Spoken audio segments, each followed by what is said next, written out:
This is the Philanthropy Show, connecting and inspiring philanthropy. Welcome to the Philanthropy Show. I am your host, Luann Zerwaga Walters. We have another fabulous show today at the Jesse Ball DuPont Center for Nonprofits. And we are taking an interesting look at corporate philanthropy and some of the very unique things that are going on here as best practices in Northeast Florida from some of our fabulous corporate funders. So I want to go ahead and introduce them to you right away. You've seen her before, Susan Towler, Vice President, Florida Blue Foundation. Thanks for being on again. Thanks, Luann. It was several months ago, but it was fun to have you back again. Thank you. It's fun to be here this time. And then we also have Connie Smith, who's Senior Vice President, Community Affairs Manager with Wells Fargo. Yes. Hey, Luann. Thank you, and a joy to have you both on. And I enjoyed, I guess it was about a month ago, we did just a quickie conference call talking about some of the interesting things that you guys are doing as a corporate group. Group meaning they all are separate entities, but they're using their noggins to figure out how to be systematic and complementary, synergistic, I guess would be the word that I'm looking for in what you're doing. So one of the things that we like to do on the Philanthropy Show is sharing those best practices, inspiring some others to really pop with some good ideas for the nonprofit community. And want to talk about that. But first, let's get a little bit about you, your backgrounds, and what your organizations, your companies, your corporations do with nonprofit work. So Connie, we'll start with you. So I've always been in financial services. My first job was as a teller many years ago. Most recently, I've been with Wells Fargo, Wachovia First Union now for 20 years here in Jacksonville. You just went backwards in progression. Yes. That's right, to the legacy institutions. So I began my work doing a part-time job focused on volunteerism. And over time, the role expanded to include our charitable giving and our overall community investments, I would say. And I think that's been a little bit about being in the right place at the right time, but it's also been about the changing role of corporate philanthropy and the importance of it over the last few years especially. That's true. That's true. I think in the past we've seen that shift. It used to be this was the only thing that we went to, and we're going to talk a lot about that, corporations for. And yet now it's so diverse. And I wanted to give a shout out to, come here for a second, Cheryl. We have a volunteer with us today from Wells Fargo. Shira's here, ladies and gentlemen. Yay! Shira. Thank you for giving some of your time and your talent and your skill set to help in the Philanthropy Show. Thank you. And thank you, Ms. Connie, for letting us have my pleasure. And we also have Patrick. Come on, Patrick. Come on over. He's a student, broadcast student at Jacksonville University, and we haven't taken the time yet to say thank you to them. But Thank you, Patrick. Thank you for being here. Thanks for having me. Absolutely. Support JD. So this is our amazing floor group. And how wonderful is that we have the opportunity to have volunteers? Love that. It's great. Susan, tell us about yourself. Okay. I've been with Florida Blue for 18 years. Started in public relations, but around 2000 we started getting really serious about corporate philanthropy and what we call corporate social responsibility. We started our foundation in 2001, and I was blessed to start it and have led it ever since, and really helped Florida Blue in our journey to be a health solutions company for the whole state of Florida. And we're a mission-driven, community-focused company. That's our mission statement, is to help people in communities achieve better health. So, me and my team, we get to work on that every day. It's really wonderful. Because of that, so here we have two different corporations, health and banking, right, finance. Do you find yourselves overlapping with different events and projects and whatnot for the support that you're giving? I imagine that you do, because We are all the often time. in the same Yes, place. we are. We are, absolutely. But because of our leadership position in the community, I would say across the state of Florida. But it's interesting, one thing that comes to mind, and Florida Blue really set the pace on this one. So the Florida Literacy Coalition That's a good one. approached first Florida Blue for funds to integrate health education in with overall adult literacy. And I know y'all funded that. It's actually a program we grant the funds to the coalition, and then they re-grant them to the smaller organizations around the state that are providing the adult and family literacy. So they can do the vetting. Correct. The different small organizations, where Exactly. the money is going. Right, And so we exactly. heard about that practice with the health education, and we're doing the same thing now with financial education through the Literacy Coalition. Oh, that's great. So many of those are folks who English is a second language to them. So not only do they have trouble reading, but they have trouble with English. So the financial and the health literacy, you can imagine, is really one of those core items that you need to be successful in our society. So it's a great partnership. From our perspective, it's often a way to get a job. I mean, you've got to be able to read Absolutely. to be able to even get a job. Even in adult, with adult literacy, but even in colleges or high schools, elementary schools, that kind of teaching would be a really good thing. Right. You both touched on something that, and I saw it, Connie, I'm going to go here. In Wells Fargo's vision and values, and I heard a different way of saying it just come from you, Susan, with Florida Blue. Quote, we're responsible for promoting the long-term economic prosperity and quality of life for everyone in our communities. If they prosper, so do we. There's never been a thriving bank in a struggling community. This speaks to the philosophy, the culture of your corporation. Correct. And Florida Blue with the same. Same, yeah. How would you describe that from an employee standpoint? I mean, how pervasive is that within your corporation to hold values like this? So I happen to bring. This is where this See, comes in. she Excellent. always upstages me. I know, No. she's Promise so I did talented. not tell her. So this is our vision and values. It's updated periodically, and I would tell you that you don't go to a Wells Fargo meeting without some reference to the vision and values. Now, the quote that you just shared is obviously one of my favorites in the role that I have. But across the company, whatever the line of business, there's something in here. So this is one of your core values? Yes, as it as is. a corporation? Yes, it That's is. awesome. And what it speaks to is how this isn't just about, well, we're a big corporation, so we want to help some people in the community. That it's more of a threading within the fabric of the community. You know, you're really integrating into it. Does that make sense? Yeah. Totally. So, corporations get involved in the community for many different reasons, right? For business objectives, but employee engagement is one of the biggest. So like Wells Fargo, most corporations have some type of employee volunteer, employee engagement program. It's important from the employee retention and morale standpoint that employees are given an outlet to volunteer back in their communities, whether it be for something they care about or something that the company cares about because it's meeting a community need. So some companies will have volunteer time off time, others will do team buildings as volunteerism.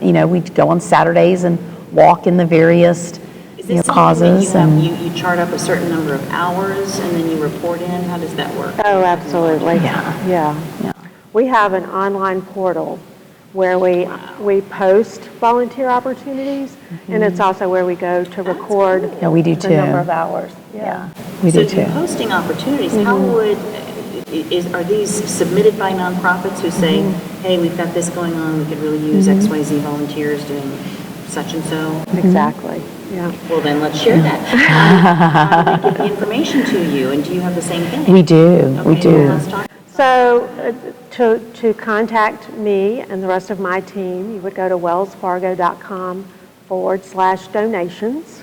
That gets them access to the community affairs team, and that's really the easiest point of contact. And we can go through that. Go through that person, that individual, and we'll get it posted. Excellent. Yeah. And you would go to our website, which is floridablue.com, and look for Blue in the Community. It's a section, and same thing. We have different, categories and different links you can click on, and you can submit. We also work through, we work through United Way.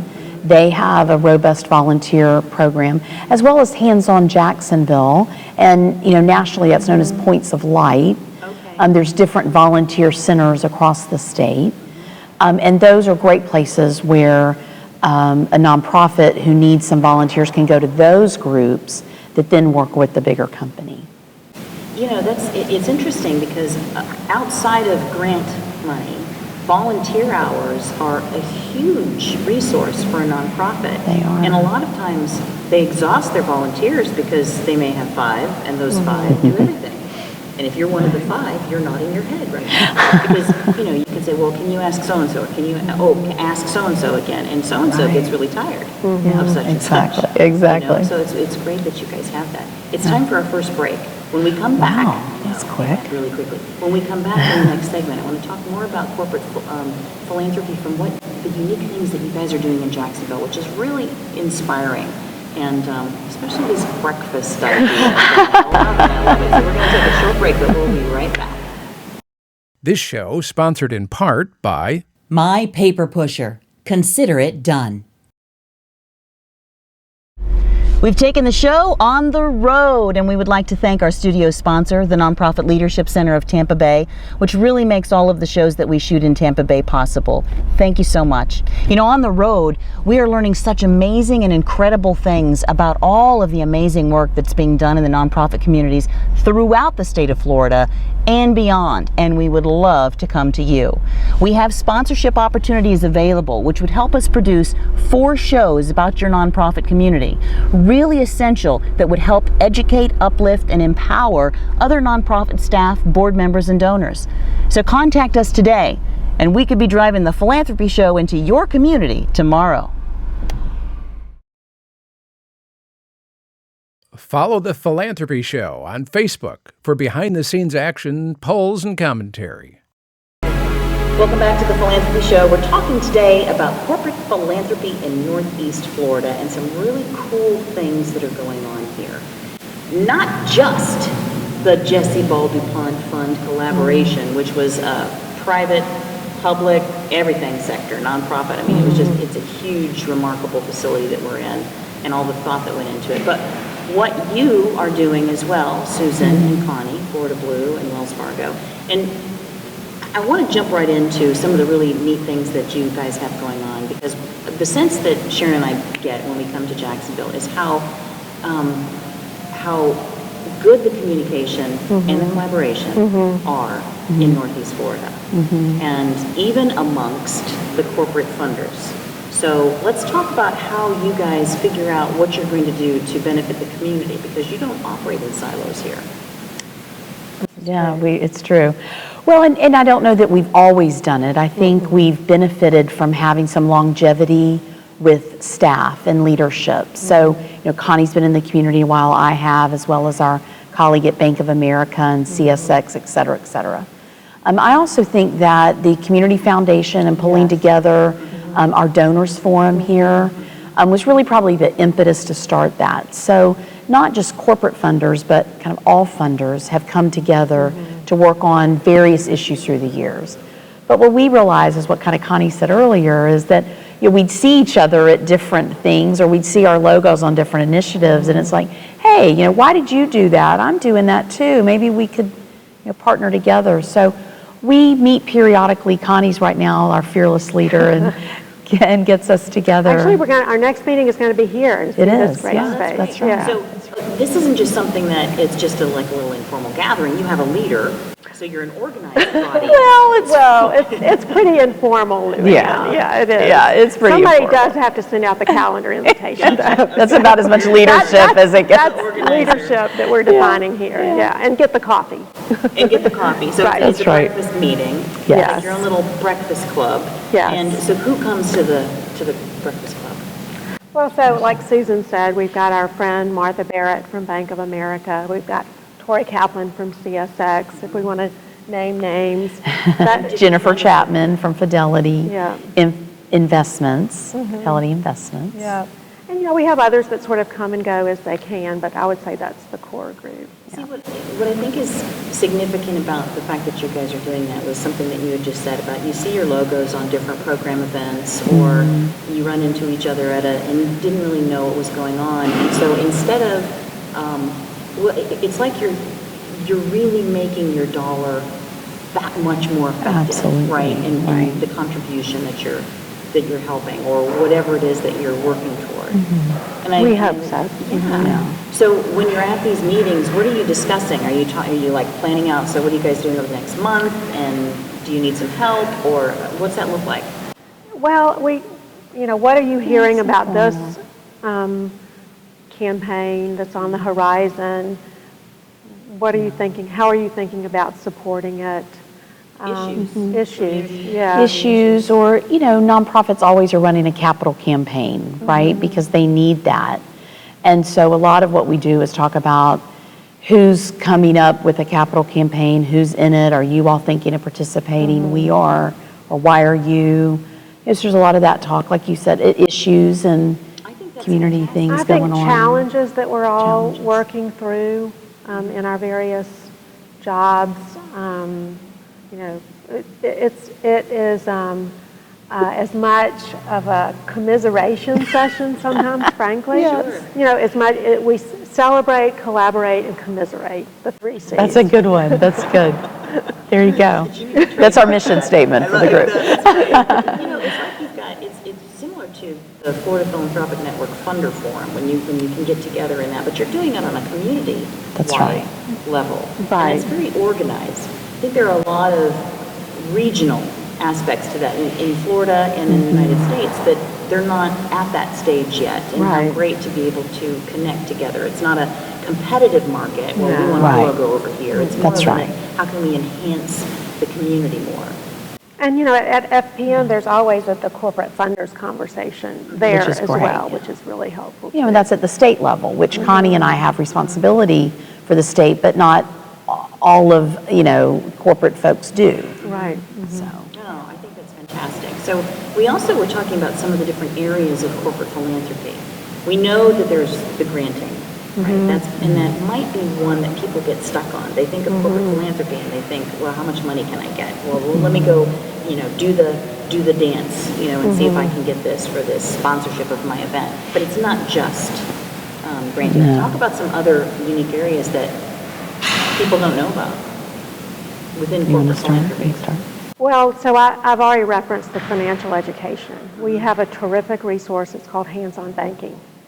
And our goal is to use that resource in a variety of different environments. So it goes from 4th grade. It has segments for youth, adults, seniors, military. And, back to that statement that you read from our vision and values, it's about empowering people with financial education. So that's really what we lead with, is that financial education resource. It's kind of a skill set too. I mean, because you are the financial experts, so you're also helping share that skill set by educating others on how to do it.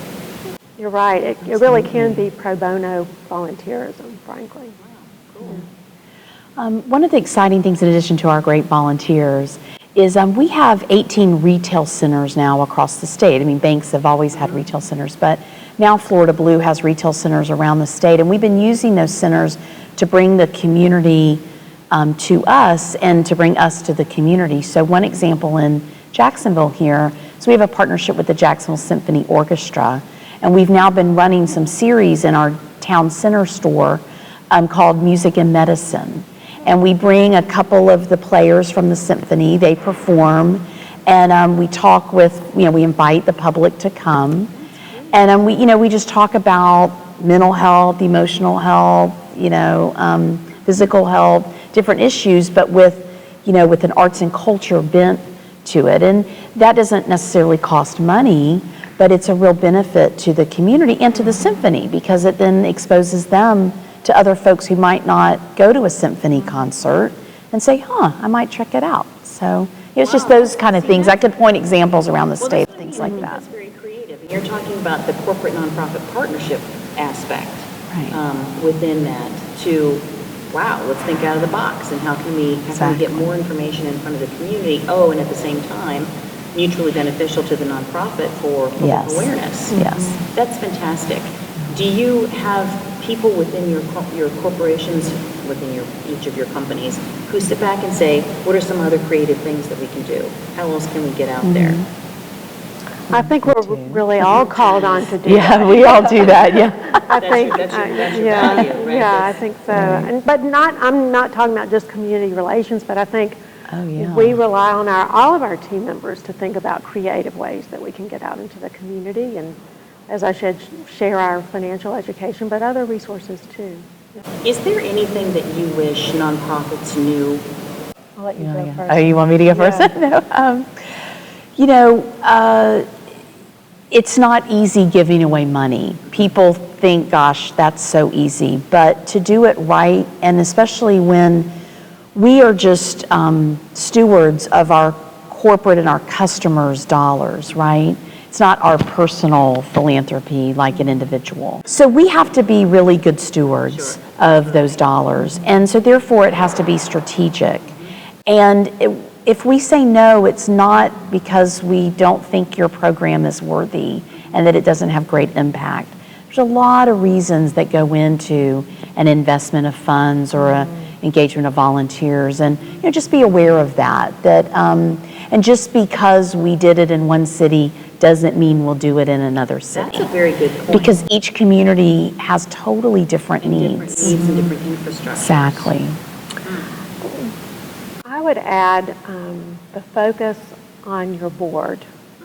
Not only is the nonprofit staff important for their development, growth, and success, but the board is very important, obviously. And I know that we experience boards, they're terrific boards, high-functioning boards, but there's also a lot of opportunity in nonprofit boards. And I think it behooves nonprofits to do a really good job of recruiting and onboarding and being strategic about who they recruit for their boards. And I think we can play a role in that, but I think they need to play a role too. And I think you speak about this Northeast Florida community. I mean, we've got a great resource here in the Nonprofit Center. Absolutely. To help along those lines. Wow. That's a really vital point too. And you're both board members on a number of nonprofits, and both of you have been chair of the board of the Nonprofit Center. That's right. In Yes. Florida. So thank you, number one, for what you do from a professional standpoint, working with Florida Blue and Wells Fargo, but for number two, for all the additional work that you're doing, two very actively professional women engaged in their community in Northeast Florida, using your noggins and your hearts simultaneously for good in this community, which is, it's very inspiring. And it's a great. You are an inspiration. Oh, no, Connie is. You guys Connie's You amazing. really are a great example of Thank you. where we can grow to and through and continue on. So looking for some more good stuff coming down. It's you. time for break number 2 already. And then when we come back, Susan, you know this segment, it's time for Truth or Care. So we're going to take a short break and we'll be right back with the Philanthropy Show. This show sponsored in part by Our studio sponsor, the Nonprofit Leadership Center of Tampa Bay. The Philanthropy Show is on demand every Monday at 4 p.m. Eastern Standard Time at both thephilanthropyshow.com and YouTube/WatchMVVP-TV. Welcome back to the Philanthropy Show. Talking today with Susan Towler of Florida Blue and Connie Smith of Wells Fargo about corporate philanthropy. Thank you for leading by example, as we said in the second segment, the last segment, about what you guys are able to do both professionally and personally for the nonprofit community here. And this is our segment now when we talk about truth or care, and that is your heart's definition of philanthropy, why you do what you do. So Susan, we had actually heard from you a few months ago, but calling on you again, but whoever wanted to go first. We'll let Connie go. I'm happy to go first. So, I think we're used to talking at the macro level about the dollars invested, the team member hours contributed to the community. And that's a good story, but I think what often gets to my heart are the stories that are at the micro level. So the small stories that can have a really huge impact. And of course, what differentiates corporate philanthropy from other philanthropy is the corporation, the team members that are at work at the corporation. And so I brought an example. Okay. So this hat was crocheted by a Wells Fargo team member. She makes one a day. Wow. She does. And so every year we have this opportunity to think, what are we going to do with the caps that Pat has made this year? Wow. And Love that. it's really, it's a wonderful little story, these little caps. Most recently this year, Pat assembled, and we had her sitting at a table, and we had all these caps, and they're all colorful, they're all unique, they're all beautiful. Wow. And it was the United Way's early learning group that the children got to come in and pick the cap that they wanted. And so where else can you do that kind of work? But that's a good one. Darn. it is. That is very rewarding. Yeah. That's great. Absolutely. And Pat's extraordinarily excited to see the children come in and pick the cap that they want to take home with them. Doesn't that just make you feel good? So they're not little infant caps. They're She makes them in all sizes. Susan One a wants day. One a day. Susan wants a cap. I got nothing. That's great. One a day. I can't even. Isn't that amazing? It would take me a year. Exactly. She's prolific. Okay, well, I'd have to say, just because of the time of year, we just finished our Sapphire Awards and Symposium. So for the past 10 years, the Florida Blue Foundation has hosted a event we call the Sapphire Awards. It is an awards program recognizing individuals, programs, and organizations around the state for excellence in community health. They're the role models. They're the ones that these organizations can learn something from, those best practice groups. They're nominated, and there's a whole process. But now we do a whole conference, a symposium. We bring in national speakers. We have topics of interest to nonprofits and community organizations, not just aimed at health, but primarily. It's a great networking opportunity. We had 350 people from across the state of kind of all shapes and sizes in their organizations come together so they network with each other. So not only do they meet maybe someone from Orlando that they didn't know, but now they're meeting someone from St. Petersburg or Fort Lauderdale that might be in the same line of work that they're in. And then you start to see that collaboration. But I think the awards luncheon is still probably my favorite. We identify finalists, and they know they're a finalist, but they don't know if they've won any money or the award. We produce a video for them that tells their story, about 3 to 4 minutes, and really captures what they're accomplishing in their community. And these are shown, there's not a dry eye in the house, right, as you can imagine. I've been there, it's a great event. And so we just did that 2 weeks ago. And so to be able to stand up on stage and, tell Margarita Romo from the Farm Workers Association in Dade City, Pasco County, that her organization has won $50,000 because she's an amazing leader. It's incredible. And the awards can go up to $100,000. They get this beautiful glass Sapphire Award. And it's just a great, it's like an Academy Award kind of feeling for them. But you just know that work, that money, and the recognition is going to really transform that organization and the lives of the people that they work with every day. And I think I love hearing that for two different reasons. One, you're recognizing somebody, but two, it's that appreciation that connects people. Right. When I can truly appreciate something that you do, I'm really connecting with you on a human to human. And that's that feeling of wow that you get within the community, to be able to really recognize that. Kudos to you guys too. And I love the fact that it's Sapphire too, because it is Florida Blue. That's So right. We love the awards, right? Exactly. Come on, Red Cross. We loved having you guys on the show today. Thank you for having us. It was a lot of fun. Thank you. Treasures with the Northeast and all of Florida, really, communities, and for sharing your experience. Susan, I'm going to stretch my arm and say thank you. And Connie, Thank you, great to see you on the Lillian. show. Really loved it. So that wraps up our show for today. Make sure that you join us next week at 4 for another edition of the Philanthropy Show.